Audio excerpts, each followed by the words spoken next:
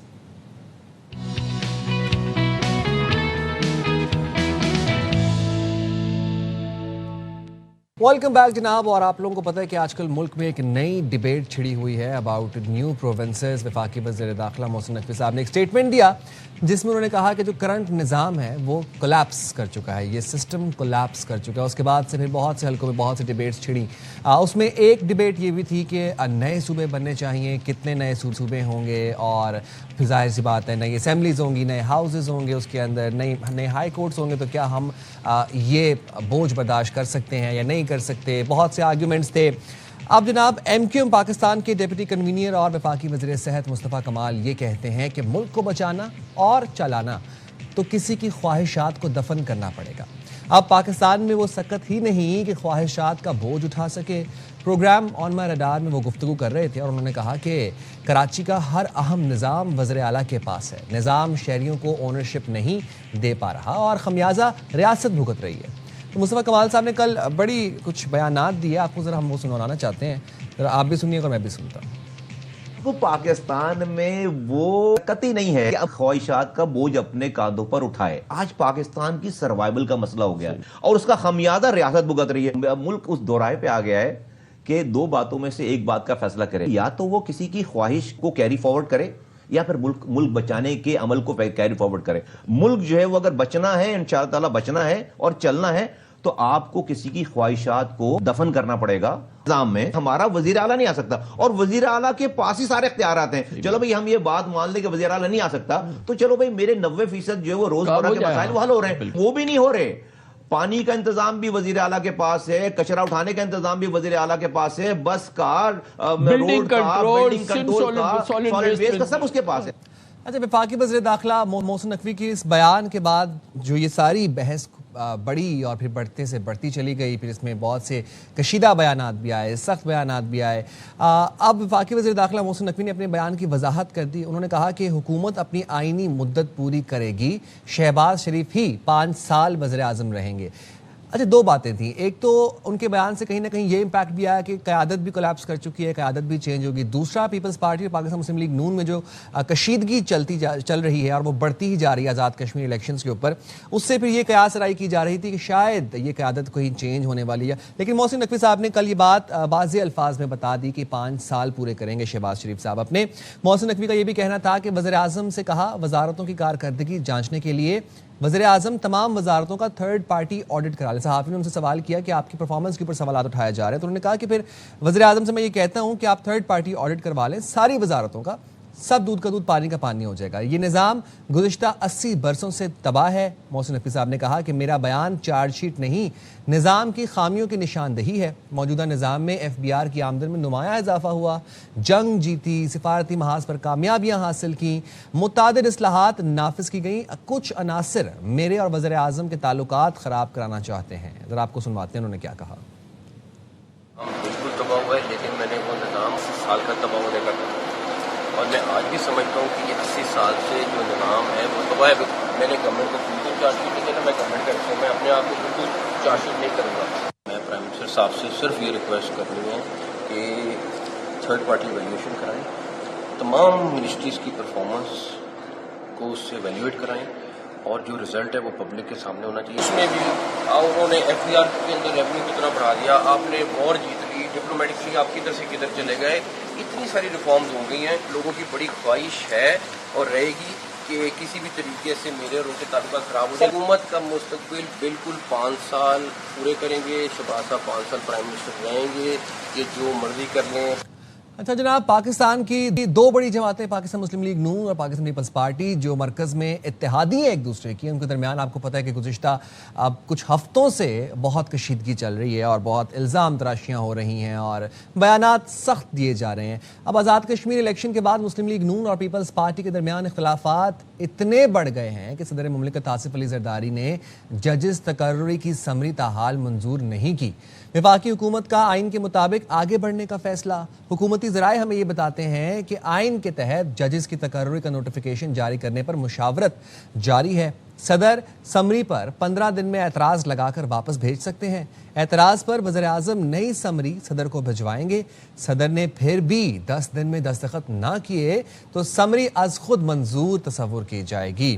یہ جناب چل رہا ہے پیپلز پارٹی اور پاکستان مسلم لیگ نون میں. اس میں ہم جان بھی لیں گے کہ اب یہ معاملات کہاں پہ جا کے رکیں گے, کیا مفاہمت کا کوئی امکان موجود ہے یا پھر نہیں. بات کریں گے. رہنما پیپلز پارٹی شرمیلہ فقی ہمارے ساتھ موجود ہیں. بہت شکریہ Sharmila for taking out time for Bakhabar Savera. Bilawal Bhutto صاحب حکومت کے خلاف تحریک کا اعلان کر چکے ہیں. سب سے پہلے تو میں یہ جاننا چاہوں گا کہ وہ تحریک کیا ہوگی اور اس پہ آپ لوگوں کا آئندہ لائحہ عمل کیا ہے اور وہ تحریک کب سے شروع ہو رہی ہے؟ جی بہت شکریہ سائم. دیکھیے, سب سے پہلے تو آپ کو تناظر سمجھنے کی ضرورت ہے کہ جو تحریک اور جو کاؤنٹ ڈاؤن بلاول بھٹو زرداری صاحب نے بحیثیت chairman Pakistan Peoples Party announce کی ہے, اس کے پیچھے کیا عوامل ہیں. عوامل یہ ہیں کہ جو روایتی طور پہ P M L N election میں دھاندلی کرتی آئی ہے اور جس طریقے سے انہوں نے آزاد کشمیر کی الیکشنز میں نہ صرف پیپلز پارٹی کی سیٹیں چوری کری ہیں بلکہ اے جے کے کی عوام کا مینڈیٹ چوری کیا ہے, اس کے خلاف انہوں نے یہ تحریک شروع کی ہے. اب بات یہ ہے کہ جب میرپور کے الیکشنز ہوئے تھے اور اس میں دھاندلی ہوئی تھی اور تقریباً 4 سیٹیں ایسی تھیں جو پیپلز پارٹی جیتی ہوئی تھیں اور جو ہم سے لی گئیں, اس پہ بلاول بھٹو زرداری صاحب نے حکومت کو ایک اشارہ دیا تھا, بلکہ بڑے واضح طور پہ کہا تھا کہ اگر یہی طریقہ کار آگے مظفر آباد میں رہا تو پھر حکومت کے لیے بہت مشکل ہو جائے گا. اس بیان کے نتیجے میں پی ایم ایل این کی گورنمنٹ نے پاکستان پیپلز پارٹی سے رابطہ کیا اور انہوں نے ان 4 سیٹوں کے بارے میں شواہد مانگے. وہ ہم نے ان کو دے دیے. اچھا, ہم سمجھے کہ چلیں ٹھیک ہے, اس کے اوپر کارروائی ہوگی. الیکشن کمیشن کے پاس بھی ہم نے اپنی باضابطہ شکایت درج کی, لیکن کوئی فرق نہیں پڑا, کسی قسم کی کوئی کارروائی نہیں ہوئی.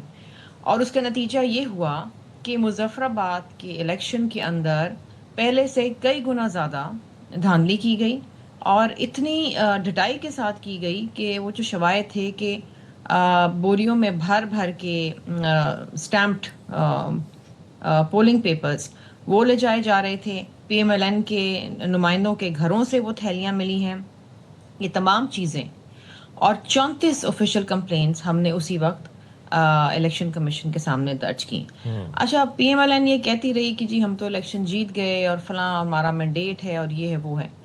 دیکھیے, ہم آپ کے اتحادی ضرور ہیں, لیکن اس کا ہرگز مطلب یہ نہیں ہے کہ اگر آپ عوام کا مینڈیٹ چوری کریں گے اور آپ اس طریقے سے مشینری, گورنمنٹ کی مشینری, فیڈرل منسٹرز وہاں بیٹھ کے پولنگ ڈے کے اوپر جس طریقے سے وہاں پر دھاندلی کروائیں گے اور پیپلز پارٹی کی سیٹیں چھینیں گے, پیپلز پارٹی اس پہ خاموش تو نہیں بیٹھے گی. تو شرمیلہ, ہم یہ سمجھ سکتے ہیں کس طریقے سے طے کرنا ہے یہ جو تحریک ہے اس کا آغاز جو ہے وہ پیپلز پارٹی اپنے آئینی عہدوں سے استعفیٰ دے کر کرے گی, یہ اخذ کریں ہم اس بات سے, کیونکہ پیپلز پارٹی اتحاد میں نا مسلم لیگ نون کے ساتھ, تو وہ جماعت جو اتنی دھاندلی کر رہی ہے, جو بوریوں میں بھر بھر کے اسٹیمپ بیلٹ پیپرز لے کے جا رہے ہیں, تو وہ پھر آپ لوگ اس نظام کے حصہ کیوں ہیں؟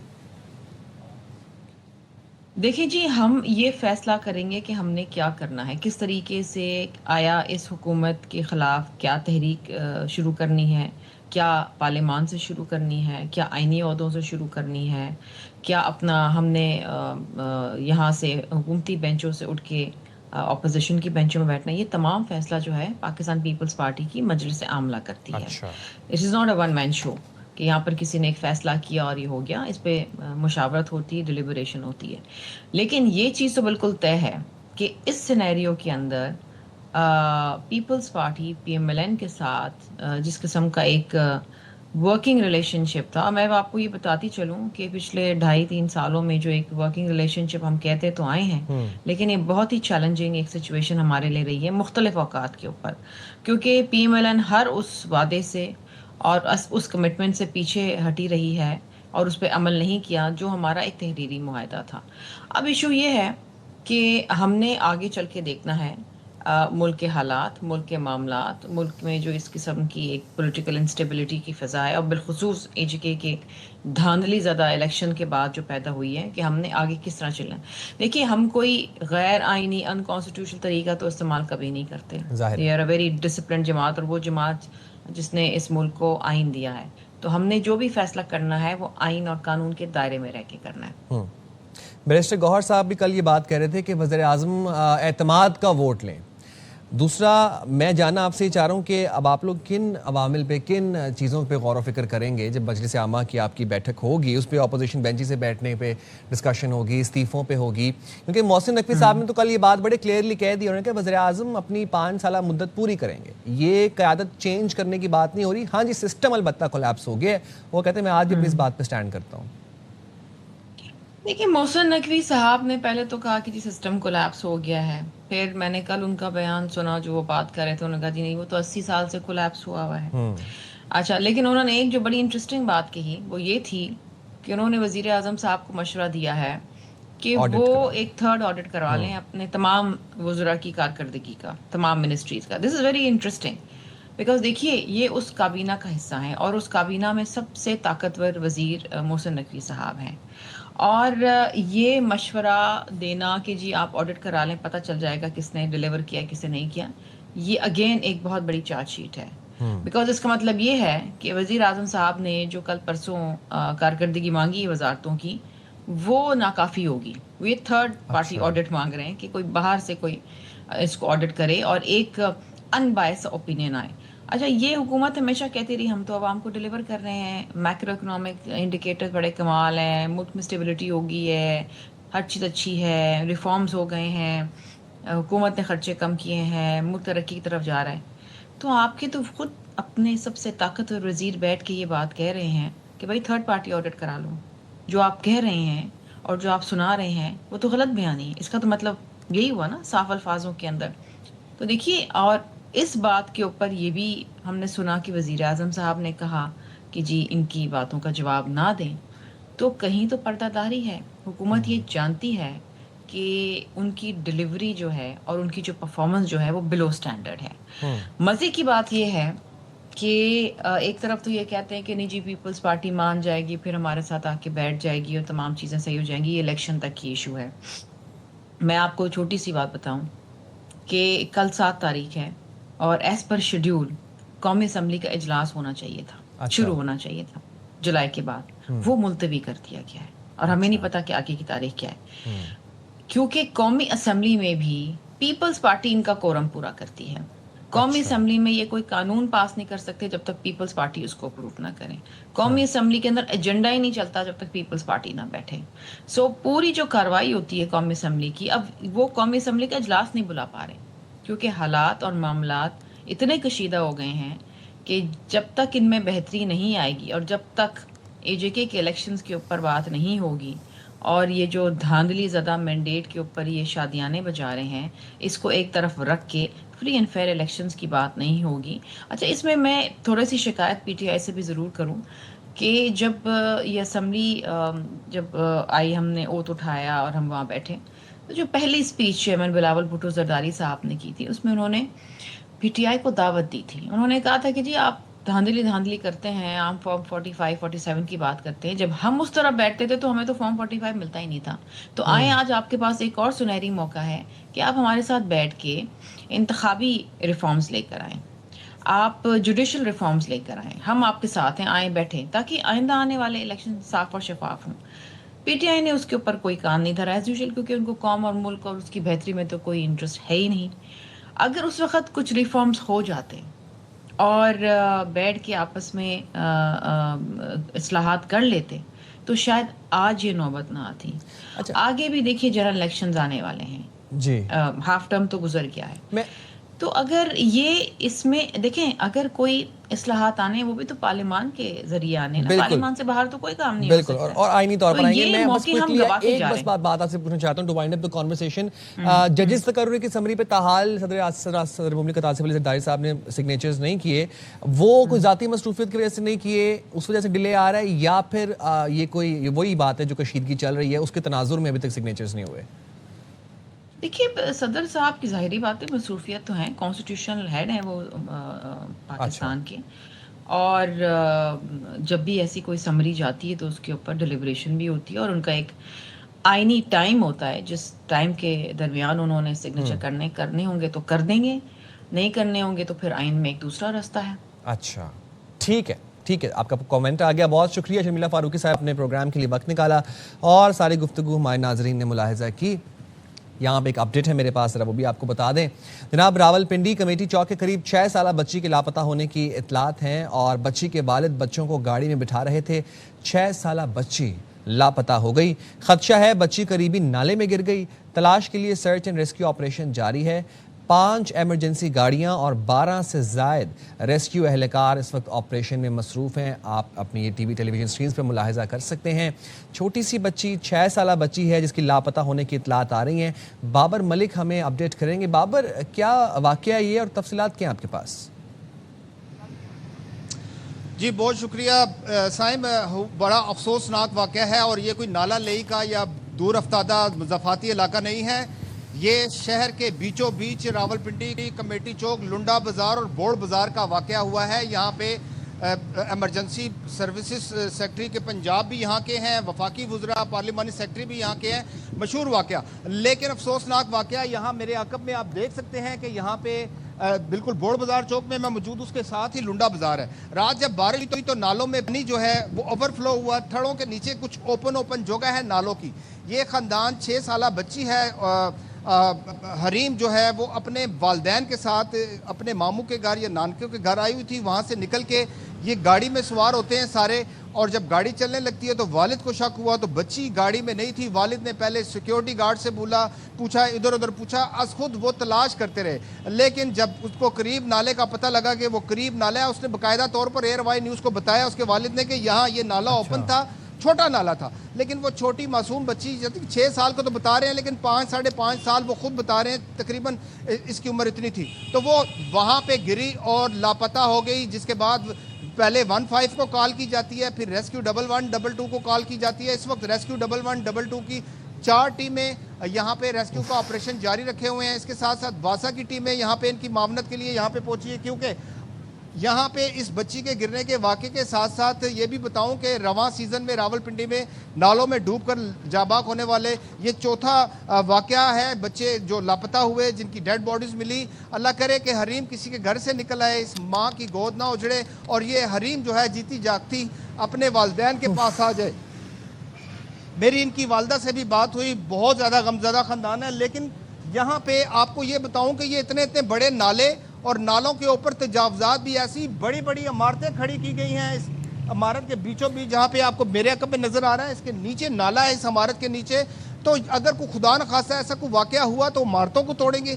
کیوں اتنی بڑی شہر میں تجاوزات قائم کرنے دی گئی, نالوں کے اوپر تجاوزات ہیں. تو پنڈی کے حوالے سے تو بابر ہمیں یہ بتایا جاتا ہے, ہمیں جب سی ایم پنجاب اپنی تقریروں میں یہ بتاتی ہیں کہ پنڈی کو ریویمپ کیا سینئر صوبائی وزیر مریم اورنگزیب صاحبہ, وہ بھی کچھ دنوں پہلے آزاد کشمیر الیکشنز کیمپین کے حوالے سے پنڈی میں موجود تھیں.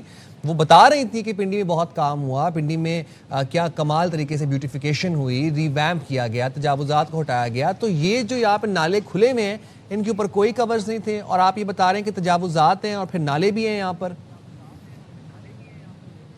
بالکل بڑے بڑے نالے, اور ان بڑے بڑے نالوں پر بڑی بڑی پلازا ٹاور کھڑے ہیں, کوئی پوچھنے والا نہیں ہے. یہاں پہ مداخلت, سیاسی مداخلت اور پھر تبادلے. اب اگر یہ واقعہ ہو گیا ہے تو متعلقہ اداروں کے اوپر ایک دوسرے کے اوپر بلیم کرنا شروع کر دیں گے, یہ اس کا کام تھا, اس کا کام تھا, اس کا کام تھا.